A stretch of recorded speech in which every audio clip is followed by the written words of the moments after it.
let's talk about the external ear. Sorry, I forget to bring the pen at my home. So let's talk about the external ear. So you can see, in this is the external ear, and this is the external ear. This is the external auditory canal. There are two foramen, that is foramen of Hashke and foramen of Santorni. There are two openings in the external auditory canal. Okay. Now, so let's talk about the what is the structure. So you can see in the outer ear, you can see this is the helical crush. It is helix. Okay, it is Darwin's tubercle. Okay, this is lobule. This is antitragus. This is tragus. You can see. Okay, this is helical crux. This is external auditory meatus, tragus. Okay, concha. So these are the parts of external ear. Okay, now external auditory canal. So lateral one side it is cartilaginous, and medial two side it is bony, and lateral two side is 8 mm, and medial two side is 16 mm. So total 24 mm is the length of external auditory canal. Okay.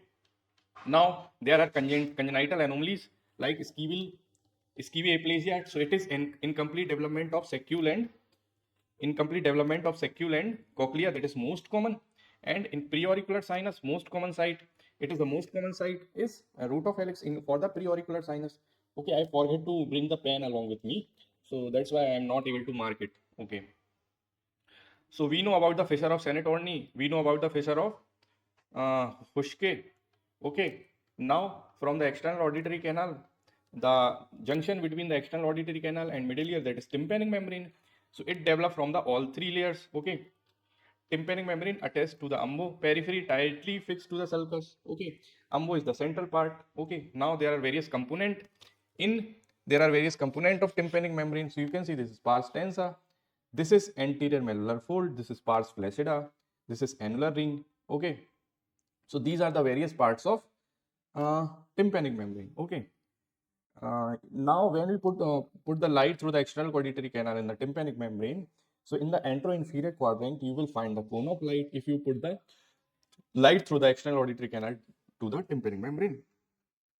And the direction of handle of Malleus, it will tell you anterior part. If the direction of handle of Malleus will tell you the where is the anterior part of the tympanic membrane. Okay. Now there are two types of incision for the external audit in case of ear we used to give, that is Wildy's incision and the endoaural incision. So Wildy's incision, you can see this is the Wildy's incision, and you can see this is the endoaural incision. Okay, so this is external ear. There are two openings, that is foramen of Hashke and foramen of Senetorni. There are various parts of external ear, that is helix, antihelix, concha, lobule, Darwin's tubercle, scapha, triangular fossa. Okay, incisura terminalis. Okay, these are the various parts of external ear.